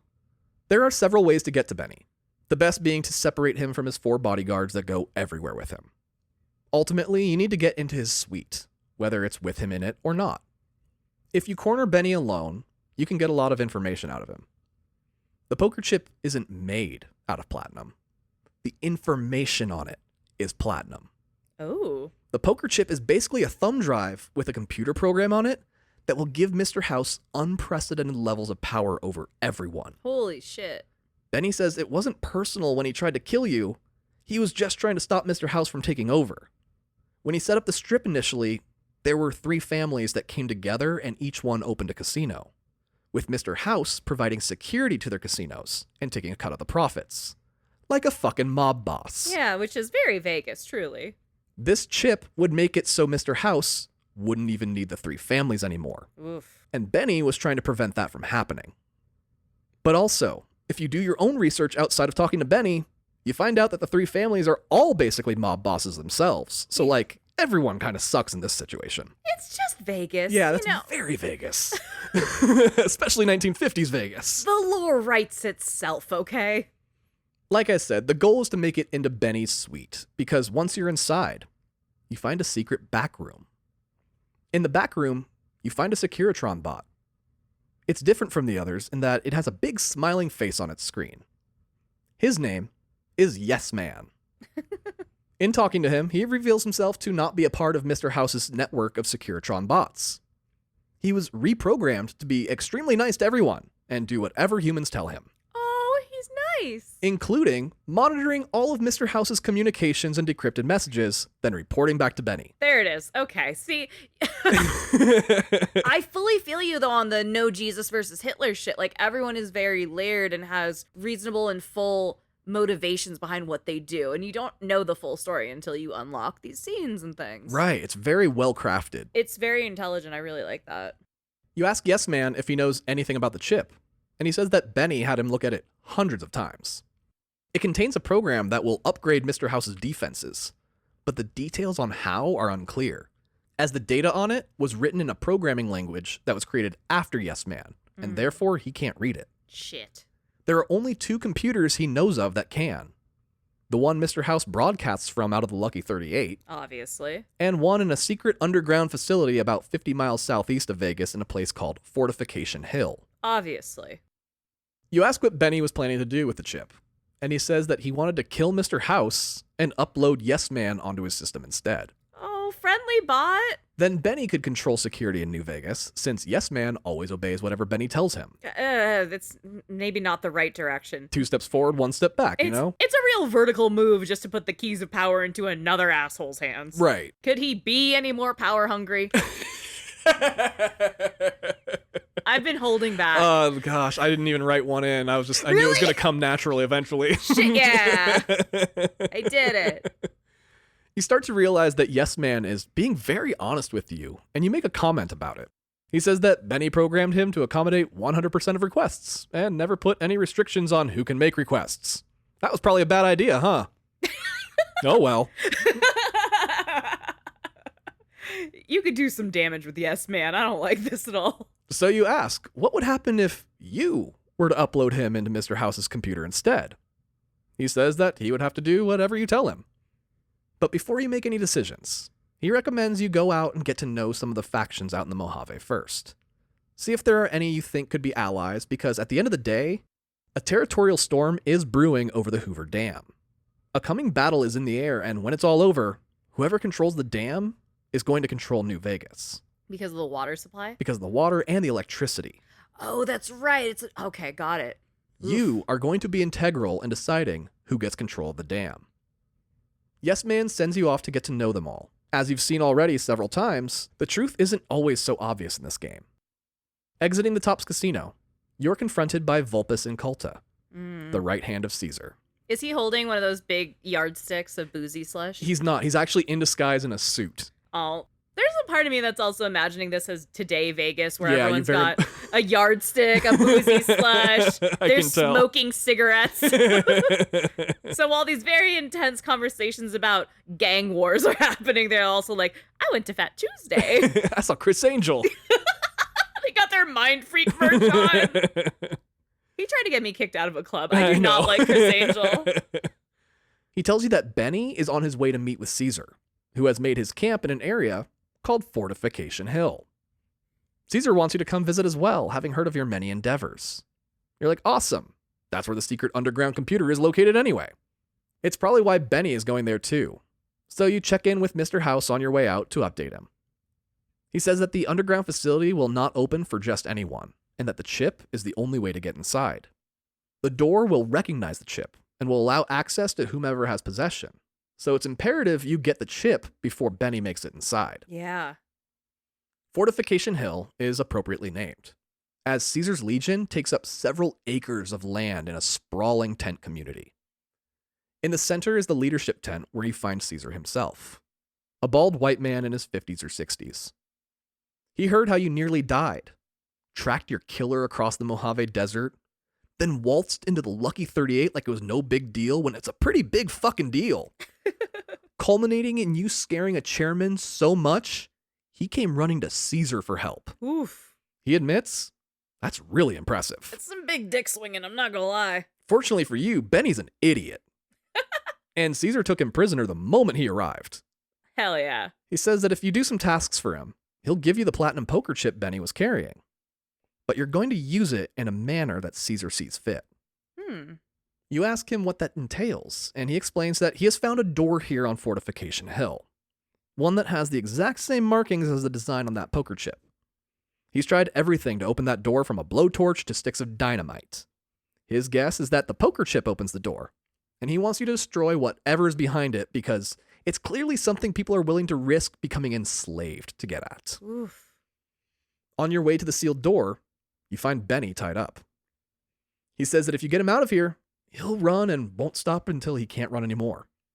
You'll never see or hear from him again, suggesting that you take the chip down into the bunker, do whatever it was Mr. House asked you to do, then go back to Vegas, kill Mr. House, and install Yes Man just as he was planning to do. Or you can decide how he dies.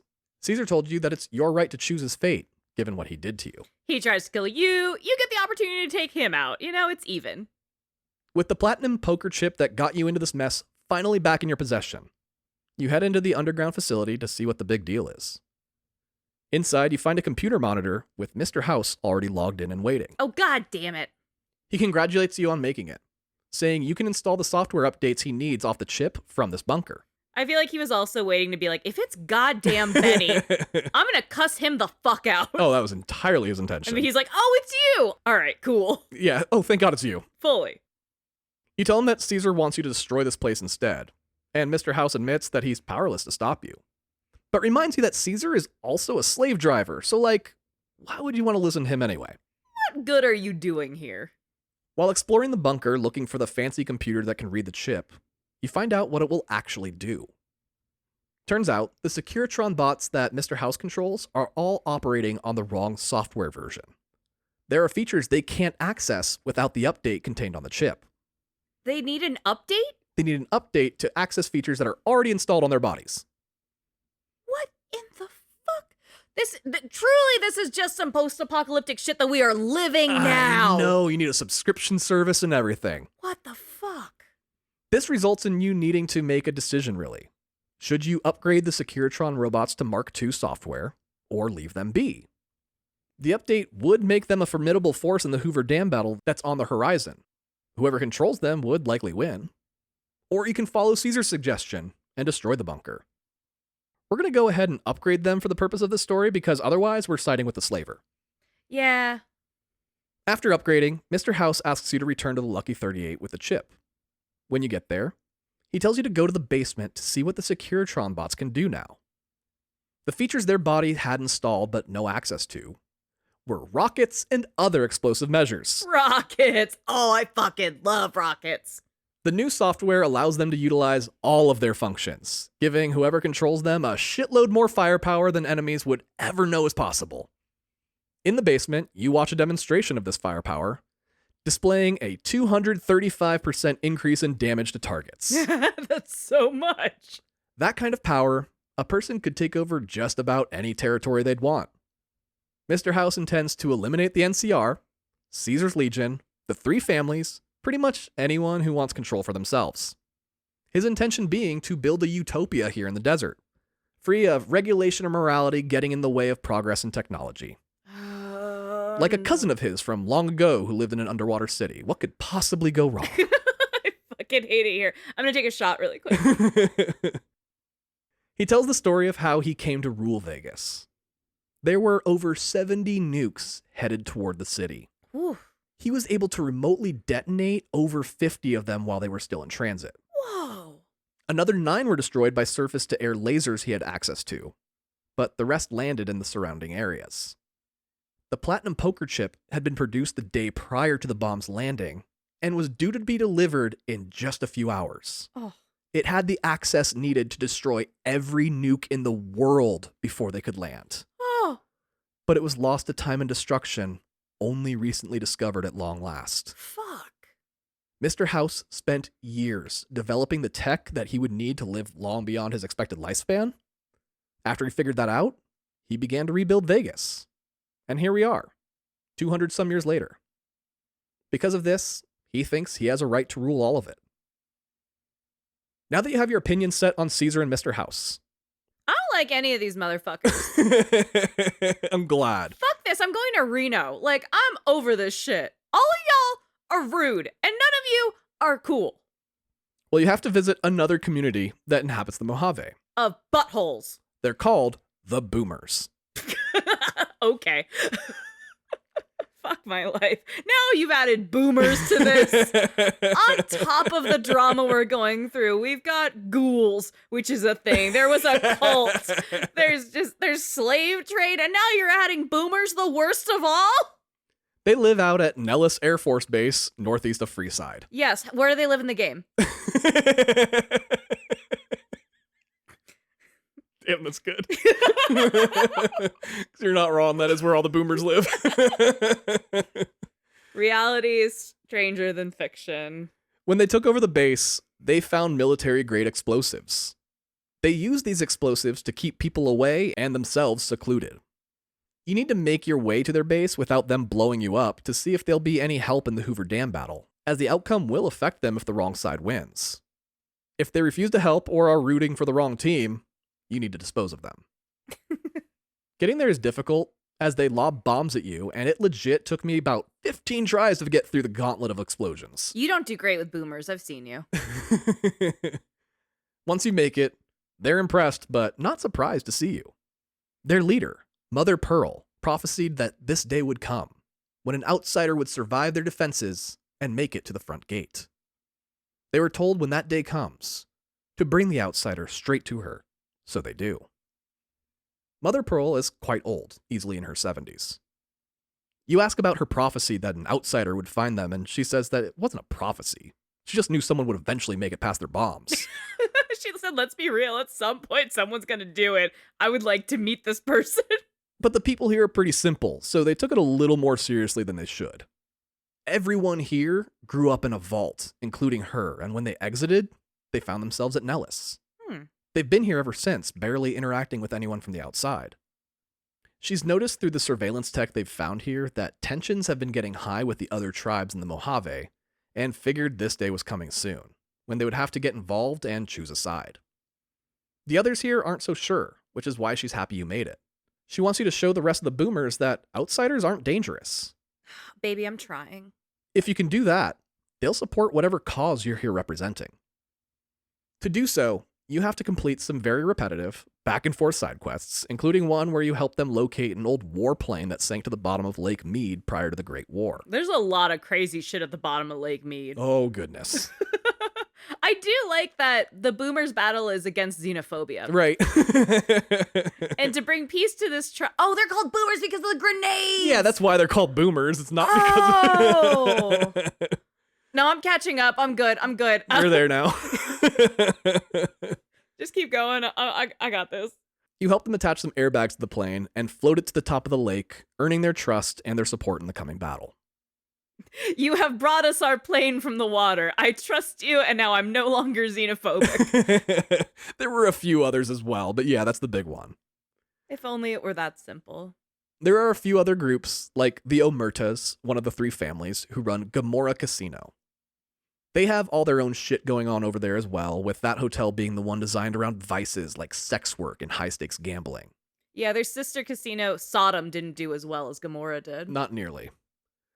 The 3rd family, the White Glove Society, running the fanciest of the strip casinos, the Ultra Luxe. Those fuckers have a wealthy people cannibalism issue that you need to solve and stop. You have to solve cannibalism? Yeah. That's fucking cool as shit, I'm not gonna lie. Yeah, but you really don't want them on your team either. Because of the cannibalism? That, and yeah, they're also just going to be another mob boss. You even have a chance to recruit the Great Khans to join your fight, running drugs for them like a methy biker gang. When you're helping these groups, you're also talking with the members and getting to know everyone as best you can, in order to get the clearest picture possible of their way of life, and gaining or losing their support. In doing so, you keep asking around about what they would want to see in terms of governance of the Mojave Desert region, whether under NCR rule or otherwise. Everyone is different, some wanting a little more authority in the community, others desiring freedom where the people govern themselves.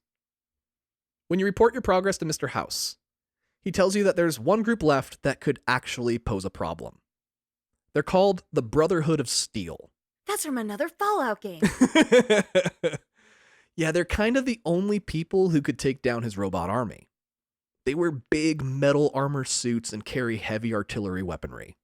These are fairly common cosplay outfits that you see at conventions everywhere. That's cool. They are an iconic Fallout design with the Brotherhood of Steel appearing in every game as they have chapters spread across the entire country. Cool. Mr. House gives information on their past dealings with the NCR, saying that they always set up bases inside old underground bunkers. 6 times, the NCR has infiltrated one of those bunkers, and in 4 of those instances, the bunkers self-destructed. Whoa. This leads Mr. House to believe that the Brotherhood of Steel always adds a self-destruct feature to their bases for one reason or another. He suggests going into their local one and figuring out a way to use that against them. Take out their entire chapter in one swift motion. When you arrive at the bunker, you have to sneak your way in, but are immediately greeted by some of their soldiers, fully decked out in their signature armor. Their rank being that of paladins. Fucking nerds. They found the fucking D&D manual and they're like, honestly, this kind of hits. So a wizard walks up. No, I'm kidding. Then there's a fucking dragon. I'm out. They make you strip down to your underwear, and they agree to take you to their leader. Okay, slut. They are curious how you got into the bunker, and don't understand when you explain that you put a ton of points into stealth, so it was actually pretty easy. I rolled a 20, guys. You would understand that. Their leader, Elder McNamara, is the only person you see down here that isn't wearing full armor. He's about 40 years old, and he asks all the W's to you being here. Normally, he'd kill a trespasser on sight. But you being a courier, he could actually use someone that can deliver and is also really fucking sneaky. All I'm really getting is that when the end of the world happens, you want to be a postmate. Really, right? That is like the only job worth doing. Yeah, and everyone loves you for it. He doesn't trust you, though, and gives you a mission to prove your worth. There's an NCR trooper who has set up his camp inside the mouth of one of their bunkers. He wants the trooper gone because he's too close to discovering them being here. He puts a collar around your neck and tells you that it will explode if you try to run. Whoa! He needs the trooper relocated and wants assurances you'll make it happen. Killing him being the least desirable outcome, as it will make people come looking for him. You find the NCR trooper and question him. He's here keeping an eye out for roving gangs that try and attack unsuspecting travelers. He found an abandoned bunker nearby and has been camping there a while, trying to set up a radio signal back to the NCR headquarters, but to no avail. You lie to him and say that some powder gangers, which is that gang of escaped prisoners, have been using that bunker as a stash house, coming by to use it every couple weeks or so. Not wanting to get caught all alone in the middle of the night by people who would love to do him harm, the trooper relocates far, far away from the Brotherhood's base. Back in the bunker, Elder McNamara questions you on the trooper, asking you how you got rid of him and what you told him. You said, I rolled a 20 on charisma, baby. When you explain the powder ganger lie, he congratulates you. The collar you were wearing had a microphone. Oh. They were listening to everything. Damn, that's so clever. Since you managed to chase him off without raising suspicion, and then told them the truth about how you did it, they trust you enough to give you pretty much full access to their bunker, fully clothed and armed. You get your clothes back, finally. Yeah, and that's really all you need to pull off the self-destruct plan. The implode button requires 3 access keycards, each one being held by a different important person, including Elder McNamara himself. Through a series of stealth, pickpocketing, and good old-fashioned safe scumming, you obtain the keycards and activate the bunker's self-destruct sequence.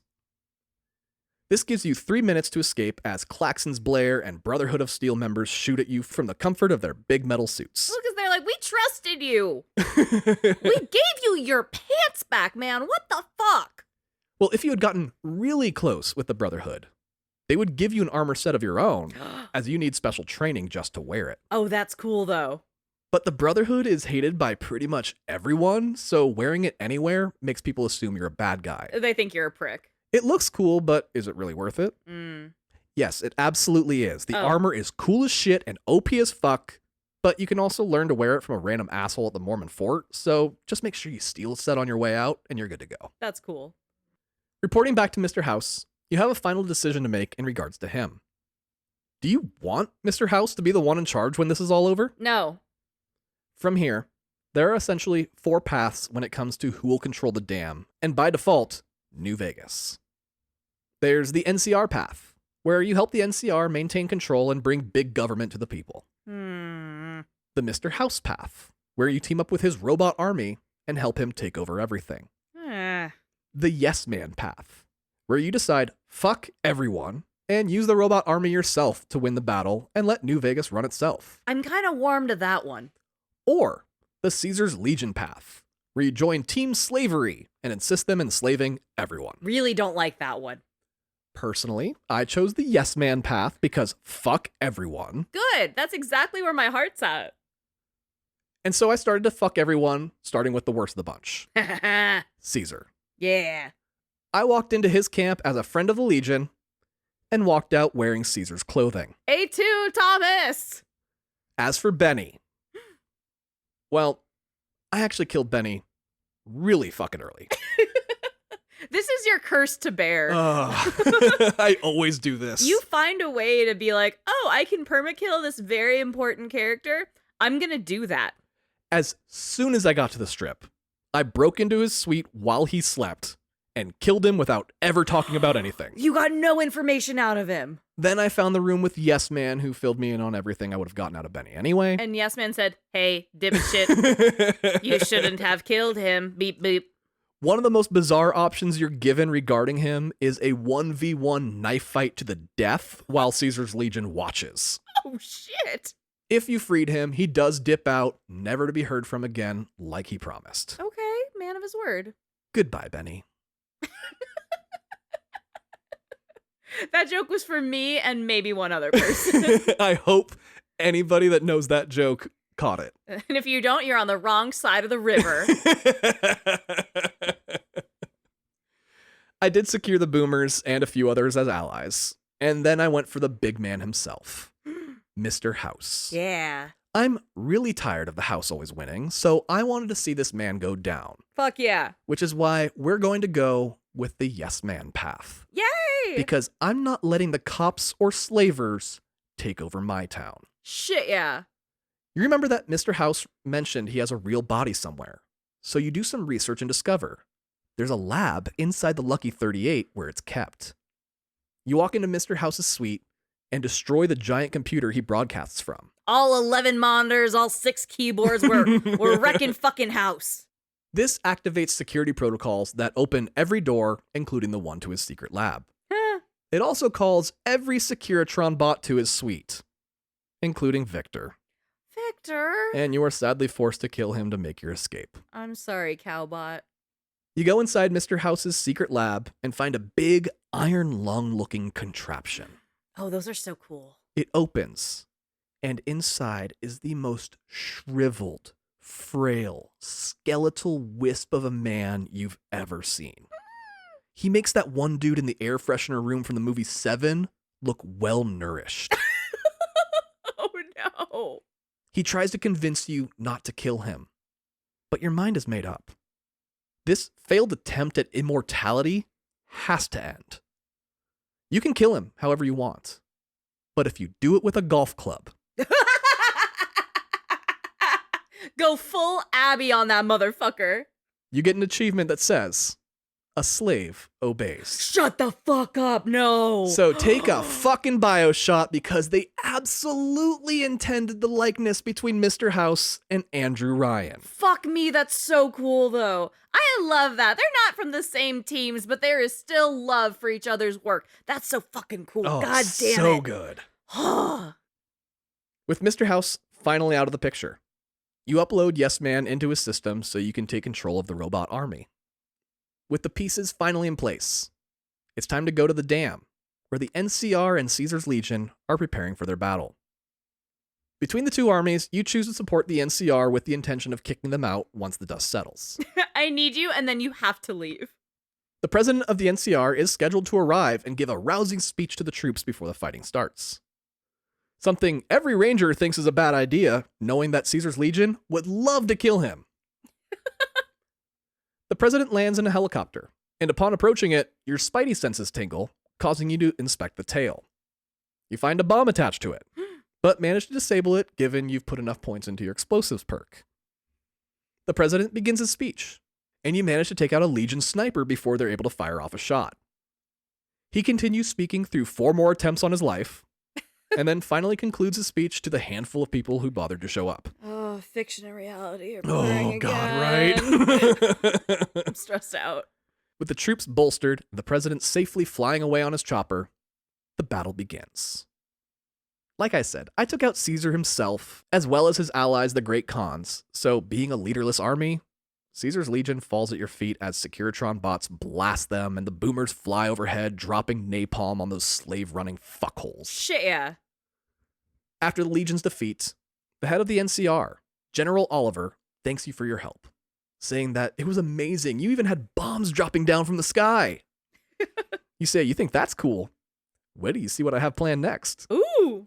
Dust settles around the two of you, revealing your robot army surrounding General Oliver and his troops. You tell them to get the fuck out of the Mojave Desert. The Hoover Dam belongs to the citizens of New Vegas. Fuck yeah. The conversation can end with the NCR pulling out, or with you forcing them out, depending on your negotiation skills and or patience. I had 0 patience for his bullshit, Why did I know that was exactly where you were going with this? and I ordered Yes Man to open fire on the remaining NCR troops, knowing they would rather spit on their own mother's grave than turn over the dam to a courier. After the final soldier dies, Yes Man takes control of a nearby bot to come speak with you. He says that he found a program inside the Mr. House network that will make him a little more assertive and not take orders from just anyone. So he goes to install it, reassuring you that his team of bots will do a great job keeping the citizens and tourists of New Vegas safe. Honestly, the scene isn't all that different if you let Mr. House take over. Oh.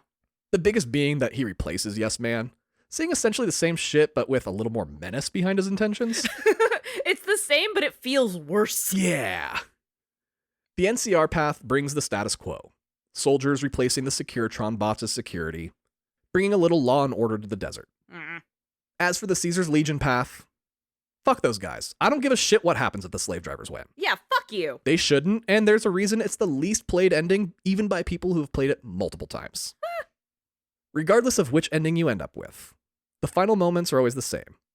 A slideshow plays as a variety of narrators talk about every single person and settlement you encountered on your adventure, and what happened to them after the events of the Second Battle of the Hoover Dam. Aw. This opens the game up to around 200 different ending combinations, Wow. based on the relationships you had with each one and how that impacted their outcome at the end. Until Dawn who, bitch? Honestly, Mr. House's ending might be the most peaceful, Really? as mob bosses are typically incentivized to run a really tight ship, not wanting outside interference. Oh, I see you there. Okay. The NCR is pretty militaristic in their dealings, introducing taxes and laws to live by. Fucking taxes. The Yes Man ending is actually a little messy in the long run, as people are not typically very good at governing themselves, and they fuck up a lot along the way. Yeah. Regardless of the path you went down, your road as a courier comes to an end for now. Fighting will continue. Blood will be spilled. Many will live, and more will die, just as they had in the old world. Because war never changes. The end.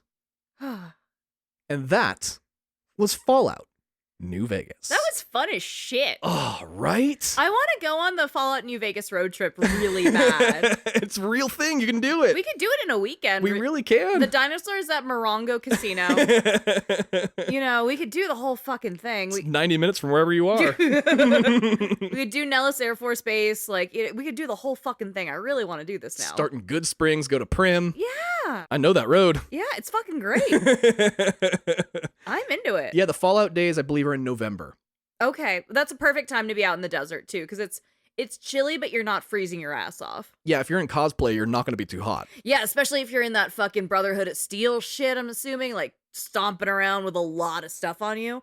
You're fine. And I've talked to some people who have done this. They say, like, the town folk, they have, like, real side quests that you can complete in the town. That's so fucking cool. Yeah, that's a really cool thing. But yeah, people still go all year long, take pictures in front of it and stuff, and yeah, they spend money at the bar. It's really cool. Beautiful. Tip well. Yes, please tip well if you go. Tip well no matter where you go. Yeah, that's true. That should always be the bare minimum, right? What was your favorite faction or gang that you interacted with? Ooh, my favorite one was probably the Boomers, honestly. I actually genuinely enjoyed the Boomers. Okay, Boomers. Yeah. They were just confused, you know? They didn't know what to expect, and once you got them on your side, they were wonderful people. Yeah, they were just nervous. They didn't know what was outside their vault, and then you showed them the power of friendship, and they were willing to drop grenades for you. And I liked Mother Pearl, who's just like, no, that was just a fucking thing I said. No, what are you talking about? They just fucking worship shit. I don't know. Prophecies aren't real. No, you dum-dum. Ghouls, though. Ghouls are real. Ghouls are real. Yeah. They're played by Walton Goggins. Yeah. Icon. Love him. Anyway, Goombas, thank you so much for listening. If that was your first time, please make sure you have liked us, you've subscribed to us, you comment, all the different things you can do. You can also go to our website, theothercastlepodcast.com. That's theothercastlepodcast.com. Over there, you can find our Patreon, where for just $2 a month, you can support the show. Speaking of which, we want to give a nice big Patreon producers call out. So starting with Big Winter Hat, Joshua, Anthony, Anne-Marie, Lil Brimstone, Landon, Honorbomb, Matthew, Zan, Autumn, Alex, Sid, Jutsu, Mozart, Tania, Hippity Hoppity Cthulhu on your property, Ian, Danny, Zyra, Ari, Big Cat PDX, Chase, Alfredo, Teravec, Amber, Berserk Panda, QM1993, Damien, that chunky boy, AJ porting to the bridges, Paul, Omar, Aaron, Cerise, Unuseful, Molly, Krisha, Molly Mock, Jackie, Jacob, Ellen, and Steamed Hams from Albany. I love there's a lot of names, and then there's just some people that get a little silly with it. Oh, anyway, Goombas, thank you so much. Like we said, you keep the lights on, you keep us running. Thank you for helping us keep this episode ad-free. I'm sending you very big radioactive hugs. Yes, we are. And until next time, this is Tom and Andrea reminding you. Viva New Vegas! And don't skip the cutscenes. Bye! You've made your last delivery, kid. Sorry you got twisted up in this scene. From where you're kneeling must seem like an 18-carat run of bad luck.